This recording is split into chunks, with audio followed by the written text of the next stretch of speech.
welcome to Book World: The Great Escape. I'm author CJ Peterson. My co-host over here is author Michael Scott Clifton. Welcome to Book World. Today we're going to talk about the elevator pitch, but before we do, Mr. Mike has had a recent book launch, and for that recent book launch, he has also had a Lone Star Literary Life book tour. Would you mind sharing how that went? Sure. Yeah, Lone Star Literary Life has blog tours. What's unique about Lone Star Literary Life is that they promote authors who have Texas roots or Texas themes, some sort of Texas theme in books, in their books. And I've done, I think this is my fifth or sixth Lone Star Literary Life blog tour. And I like to do the review tours, which are kind of a combination of the blog and doing typical book reviews. And it started last Tuesday on the 10th, and tomorrow is the last date of the tour. And so far, I've gotten stellar reviews for my new book release, Pringle Prawn, which I'm very pleased about. In fact, I'm real pleased with a lot of the comments from bloggers, many of whom have reviewed many, many books, and you're veteran bloggers and reviewers. And CJ, your blog, Shelf Life blog, was on there as well, and I do appreciate that. The beauty of a Lone Star Literary Life book blog tour is, regardless of whichever one you do it through Lone Star, you do a giveaway. So for those readers who are interested, there are giveaways. So like you said yesterday, it was on my Shelf Life blog. It doesn't matter which blog you click it on, as long as they're somewhere in the tour, you can still enter the giveaways, and you have till Friday for yours, correct? I think it ends when the tour ends, which would be usually ends the Friday at midnight after the tour. Okay. And so that would be this Friday. Tomorrow, Thursday, that's right. Tomorrow, Thursday is the last tour stop. And then midnight Friday, the giveaway book giveaway ends as well. And all you have to do is on any of the stops along there, I think there's 14 or 15 blog stops, is just enter for the giveaway. I mean, there's really nothing to it.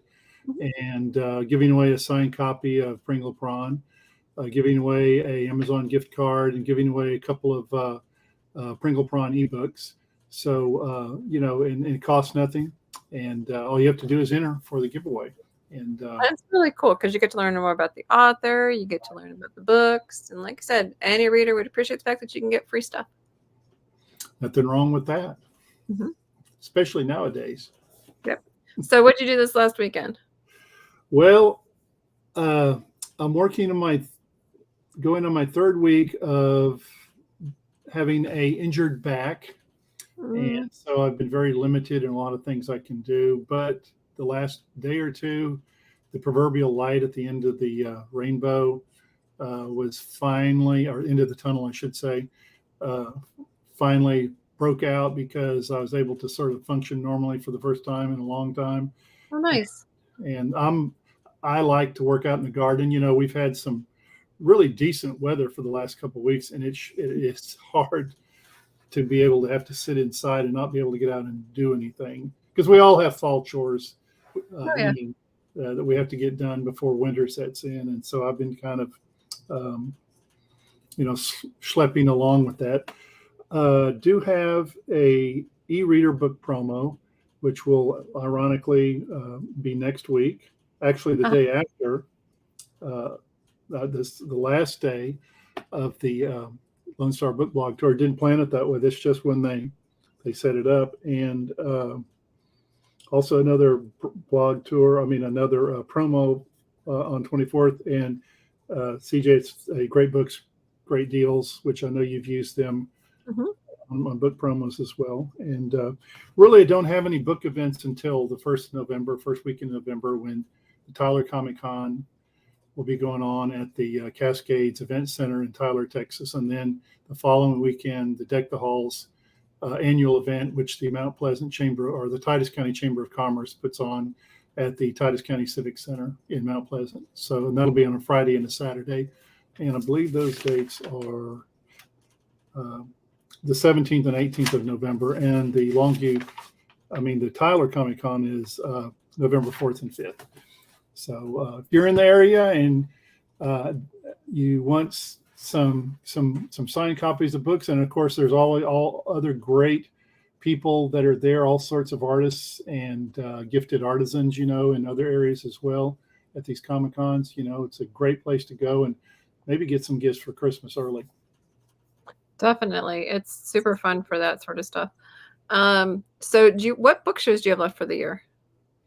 I have, of course, the Tyler Comic Con, the Deck the Halls event, and then in November, the Abilene Comic Con, which is in Abilene, obviously, on Saturday and Sunday, December 2nd and 3rd. The Longview Art Walk is the following Tuesday. Normally they have it on Thursday, but it's actually had to be moved back because of a conflict. So it'll be Tuesday from 5 to 8 in historic downtown Longview. And after that, unless I find something else to do, I'll be, coasting to Christmas. Well, for me, what I have coming up is on Wednesday, October 25th, I will be on Meet the Author podcast with Rob and Joan Carter. I'm super excited about that. That will be at 6 p.m. Central Time, 7 p.m. Eastern Time for those who are in that time zone. On November 10th, Friday at 10 o'clock, I'll be on DC Gomez's Inside the Minds of Authors. Both of them I'll be talking about in my latest release from September, which is Tested by Fire, where a fire marshal falls in love with an arsonist before he realizes she's the arsonist. This last weekend, we went down to Purgatory Scream Park for Magic Making Mischief, where I was a zombie Merida. I saw the pictures. It was super fun. So, I had, wasn't it? I had scars going here and here. The latex scars because I got killed by a bear because that's Merida's thing. We had so much fun. It was super fun. One thing I realized when we got out of the car is up here we don't have as much humidity as down there, and I did not miss that any little bit of the car. I'm like, ugh. So do not miss that at all. But in mentioning the tagline, so to speak, like yours, like I said, mine is Tested by Fire, is where a fire marshal falls in love with an arsonist before he realizes she's the arsonist. And then yours is Move Over Tinkerbell. There's a new fairy in town. That is not quite the same thing as an elevator pitch. What's an elevator pitch, Mike? An elevator pitch is, for example, if you got on an elevator and you're going from one floor to the next, you have that amount of time to tell a person on the elevator with you what your book's about, and that's roughly been construed, I've heard, to be about 30 seconds, and so it's really it's a short pitch. Here's what my book's about. And when you have powerful short elevator pitches, they're very effective in catching a potential reader's attention without overwhelming them with verbiage and basically giving away the whole plot line, which, by the way, I've been guilty of, especially when I was first starting out. So, if the old adage about the best experiences is the ones you do the wrong way, well, then I'm an expert on things like that. So, yeah, it's just a short description. Because, the way it normally works, especially if you're in a physical location like we often are, where you have your books out and they see the book cover and that sort of thing. And, you have that long of time to give them your pitch. Hey, this is what my book's about. And the more effective it is, the more interesting you can make it. I guess I said this before, but if you can take a paragraph and you can tell in one sentence what the paragraph is about, that's a good elevator pitch. If you can take a full page of writing and condense it into a paragraph of what the page was about, that's an elevator pitch. So, for example, for example, I have what's known as the Team Angel series. That consists of the standalone Strength from Within, the series Grace Restored series, the Holy Flame trilogy, the Divine Legacy series, and Christmas Angels, which is a short story. Now, that's about 13 or 14 books. How I condense that down, the elevator pitch for that is the underlying group within those is the angels, which stands for available to nurture God's eternal love. They get their assignment from Michael, the archangel, who ships them out in the world to help people.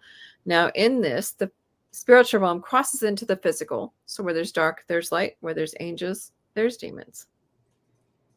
So that's the elevator pitch for 13 books. And the idea is to get at a point enough to pique their interest, like you said, without giving away too much. So when you can do that and you've done it well, when you have multiple books or multiple series, you're able to share what each of those are about without taking like literally hours to talk about all of your books and potentially boarding the reader out of their mind. The other thing it's good for is for interviews. So because I have 19 novels, I have like short elevator pitches for each of them, or even just the taglines for them. It's enough that I can tell people about them without their eyes glazing over, which is the idea. And when you can do that and you can do it well, you can do it for things, like I said, for interviews. You can do it for book shows. You can do it for even when you're speaking and you're using your series as an example. You can use that. So the idea is to get it down enough that you can get everything across. Mommy says hi. Hi, Mommy. That you get everything across, but not give away way too much of the storyline. So it gets fun. So for example, again, my Sands of Time trilogy, I say that's where it's kind of like Stranger Things minus the Mind Flayer meets X-Men. You know, that's not a tagline, but that's enough for them to go, oh, hey, yeah, I know those two. That sounds kind of cool. Tell me more. And that's what you want them to do is say, tell me more. When you can get them to do that, then you know that you've got it. And an elevator pitch is not regurgitating the back cover summary of your book. Oh, no. And again, I have to raise my hand, learn that the hard way. And yeah, so, you know, if that's what you use for an elevator pitch, all you need to do is hand in the book and say, here, look at the back, and this is what it's about. You know, but it's not the same thing. It's the condensed version. And your back cover summary is a condensed version of your book. Mm-hmm. Elevator pitch is a condensed version of the condensed summary of your book. And it's like I try to cut authors who words is how we function down from their manuscript to a 250-word summary, down to a 75-word for Ingram, down to a elevator pitch, and then further down to a 10-word sentence for a tagline. And it is not easy. And I will say testament.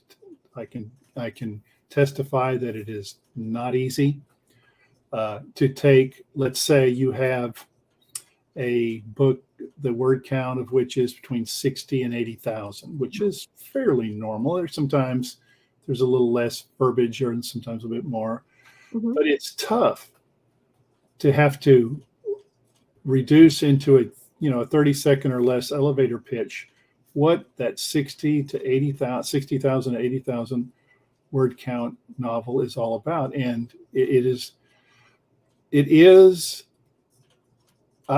speaking strictly for me, CJ, it has never been easy for me on any book that I've ever written, regardless of the word count. It's just not easy. The back cover summary is not easy. Taglines don't come easy to me. And the 30-second elevator pitches, they don't come easy either. And I have found, unfortunately, that there are people who have a gift, who are writers, authors, who just, they have a gift for that. They have an art for that. They just have a feel for being able to do, very effective brief summaries, long summaries, and elevator pitches. And I'm just not among their number. I have to work at it. It's just not easy, except I've learned, some of the basic things, which is you got about 30 seconds and don't recite your back cover summary because you're not doing an elevator pitch. Then you're basically giving him the back cover summary. And the idea is to memorize it because you never know when you're going to be in the elevator with, say, a producer or a director or somebody who sees your book and says, hey, what's that about? and you may make a connection, or they know of somebody who may be looking for something along those lines. And that's the reason for the quote unquote elevator pitch. But we all have our different ways of doing them. So, for example, for me, I usually do my summaries somewhere about the middle of the book. I get a feel for it enough to put it on there. And then for the breakdowns where I have problems, where you go from the 250 words to the 75 words, because you got to Mhm. condense that sucker down.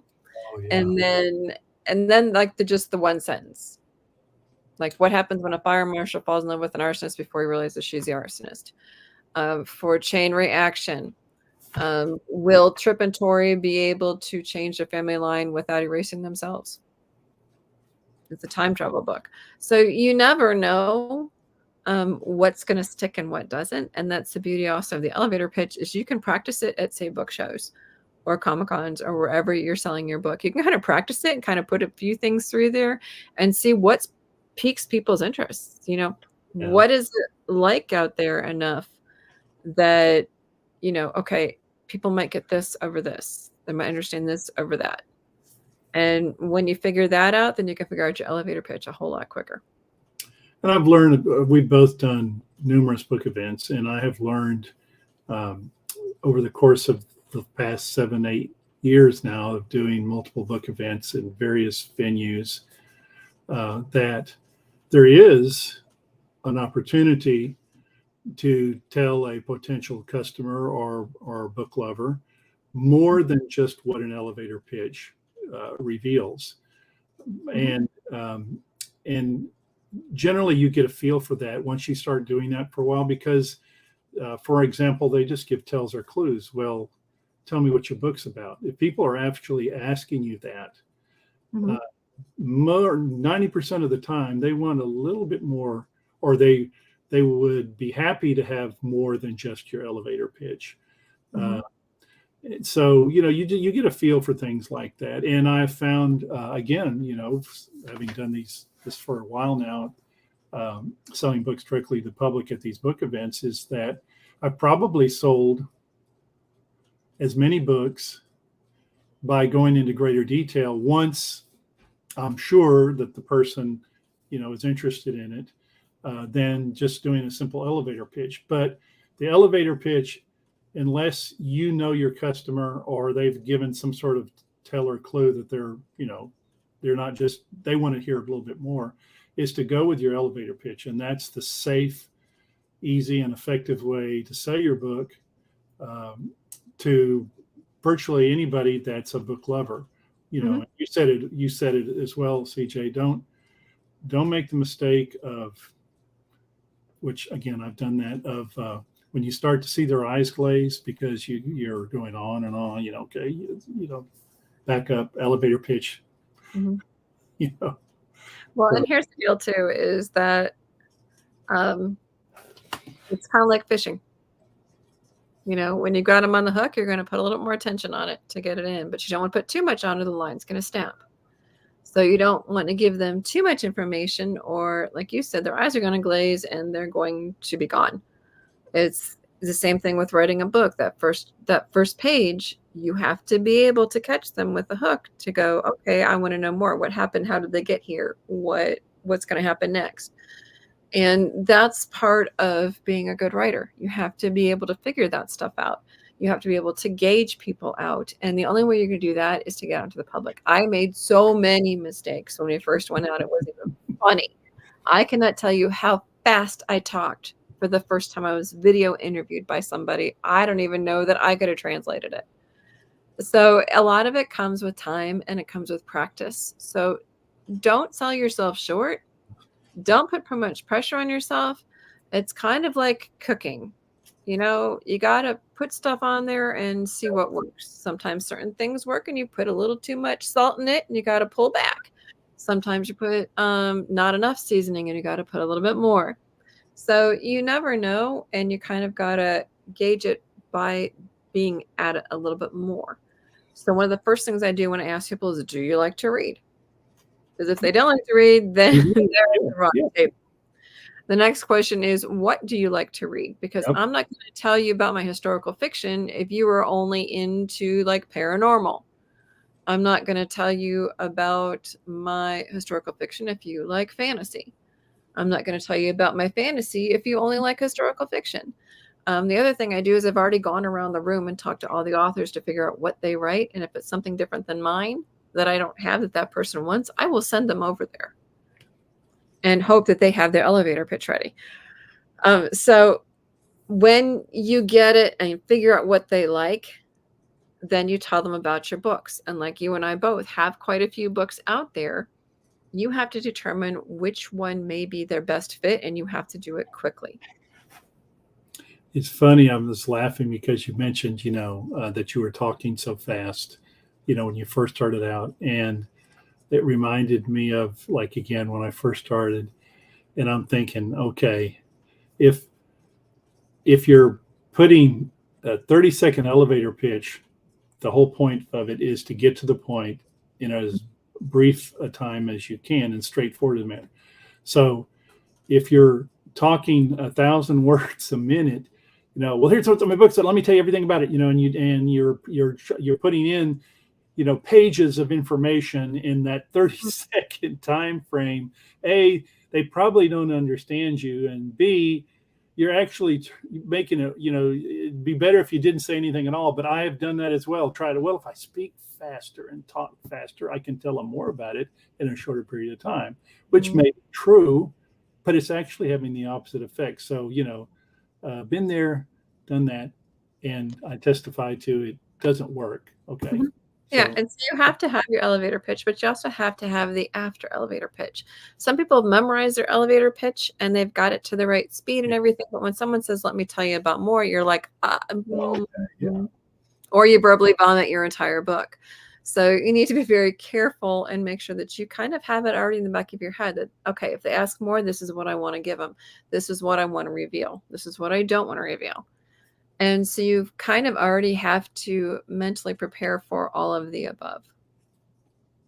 One of the things you mentioned earlier, CJ, there's a difference in your approach to your elevator pitch to standalone novels as opposed to a series. Mm-hmm. Now, what I have done with series is, and it could have been because, like I said, brevity is not one of my strong points. Work at it. Was the one who wrote the 1 million words manuscript. That's right. So there's evidence right there. But what I decided is I have a 4-book fantasy series called Conquest of the Veil. And so I decided after much back and forth experimentation, and just like I said, falling flat on my face, getting people interested, et cetera, et cetera. But what I decided to do is I would concentrate on what the first book is about. And because the first book is going to lead into the rest of the book, and all the elements that you will find in every book that follows is going to be introduced in 99% of the time in the first book. So that's what I decided to do is I will tell them what the first book is about, and I thought, and that's been effective for me. It's I've sold a lot of books that way, in-person book events. And so I think that works. But, again, I'm not the most talented person when it comes to to condensing, like your case, what do you say, 23 books in the series? I could never, 13 or 14. Yeah. 13 or 14. I can't do that. I just don't have that in me. I don't have that gift. So others may, like yourself, CJ, it may be easier for you to give a condensed overview of the entire series. But as for me, I'm just not that talented. So I decided to just concentrate on the first book and let the chips fall as they may.